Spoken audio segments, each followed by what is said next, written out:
সুগন্ধে বাড়িতে চলে এসেছি। এখন কটা বাজে আমার কাছে ঘড়িও নেই, কারণ 8:15। আর খুব তাড়াহুড়ো করে রেডি হয়ে এসেছি, 5:45টার সময় বাড়ি পৌঁছেছি। তো এই সেজে এই হচ্ছে আমার মানে ওভারঅল লুক, কেউ আমাকে দেখানোর নেই। এই হচ্ছে পুরো চুলটা মানে ফুল দিয়ে কভার করেছি। এখানে কাকু তাড়াহুড়ো করছে, আর এখানে শুভান আছে। এদিকে আসো। তো এই যে শুভানও পুরো রেডি হয়ে গেছে, আর এই হচ্ছে আজকে ওর ফুল লুক। কেমন লাগছে তোমরা অবশ্যই কমেন্টে জানিও। প্রথমবার ধুতি পরেছে ও, কেমন লাগছে সবাই জানবে। খুব ভালো লাগছে। আমি আজকে এই শাড়িটা পরেছি, এটা আমাকে পদ্মা ভাই দিয়েছে বিয়ের জন্য, বিয়েতে পরার জন্য। তো আজকে এই শাড়িটাই পরেছি। তোমরা জানিও আমাকে কিরকম ভালো লাগছে, খুব সুন্দর লাগছে। পিছনটা এরকম করেছি, মাই করে দিয়েছে চুলটা। ভালো আছে। কেমন লাগছে সেটা অবশ্যই জানিও। কোথায় গিয়ে শেষ করবে সেটাই হলো কথা। পঞ্চমতলা লিলুয়া তো রোড অনেকটাই আছে, ওই ক্লাব।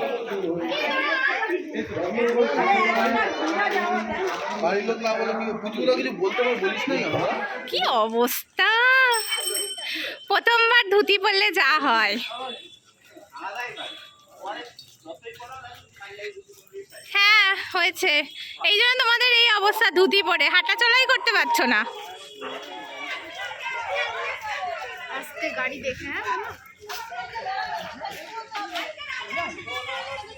হ্যাঁ ভালো লাগছে।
অন্ধকার না জায়গাটা।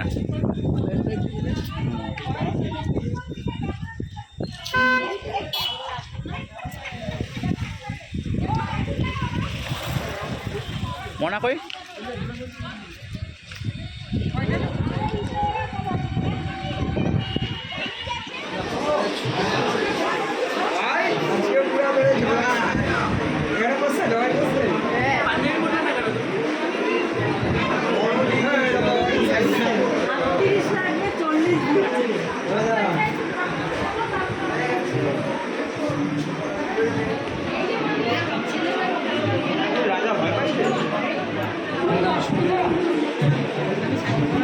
আলোই আছে।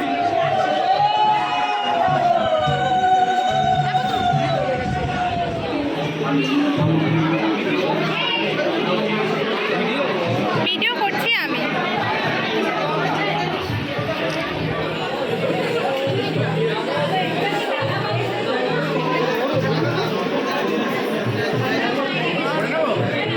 না না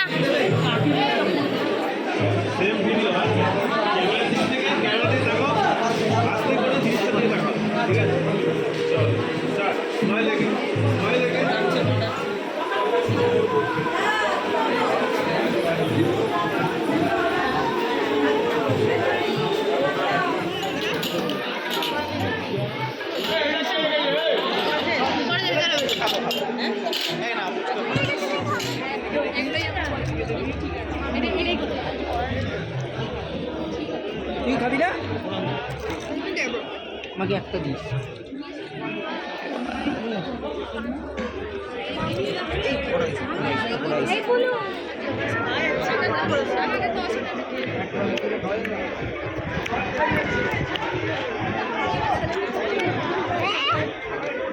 আর কোনটা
করে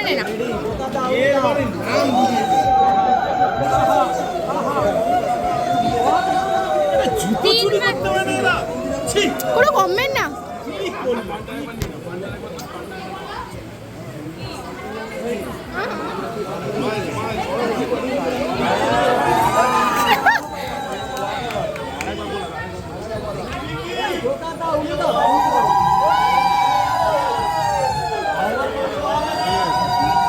তো আমরা তো এখানে সবাই খেতে বসে পড়েছি, আর মারা একটু আগে খেয়ে বেরিয়ে গেছিলো। আর দেখো এখানে মেনু কার্ডটা তোমাদের দেখিয়ে দিলাম। আর মেনুতে ছিল রাধাবল্লভী, চানা মশলা, আচারি, আলুর দম, ফিশ ফ্রাই, পোলাও, চিকেন কষা, চাটনি, পাঁপড়, আইসক্রিম, সন্দেশ, অনেক কিছু। তো সব কিছু খেতে পারিনি। আমাদের খাওয়া দাওয়া হয়ে গেছে, এখন রাত 1টা। আমরা এখন যাচ্ছি বাসের জন্য। এখানে খুবই খারাপ অবস্থা আমাদের। এখন বাসে উঠবো। এই যে শুভন দেখো, খুব গরম। ও ধুতি পরে খুব খারাপ অবস্থা, কারণ প্রথমবার ধুতি পরেছে তাই। চলো বাড়ি যাওয়া যাক, তারপর কথা বলছি। বাড়ি চলে এসেছি, এখন মাত্র এখানে আমাদের নামিয়ে দিয়ে গেল। আর প্রচুর গরম লাগছে, খুব বিধ্বস্ত অবস্থা। মুখ চোখে দেখতে পাচ্ছ, চুল ফুল সব খুলতে এসেছি আমি। আর চলো ঠিক আছে, আজকের ব্লগটা এইটুকুই বলতে পারি। বিয়ে ব্লগটা তোমাদের কেমন লাগলো সেটা অবশ্যই জানিও। কালকে আছে বাসি বিয়ে, তো সেটারও ব্লগ করবো, সেটাও অবশ্যই চেক করে নিও। তো চলো এখন আর কথা বলছি না, তো আবার দেখা হচ্ছে নতুন ব্লগের সাথে। সবাই ভালো থেকো, সুস্থ থেকো, টাটা।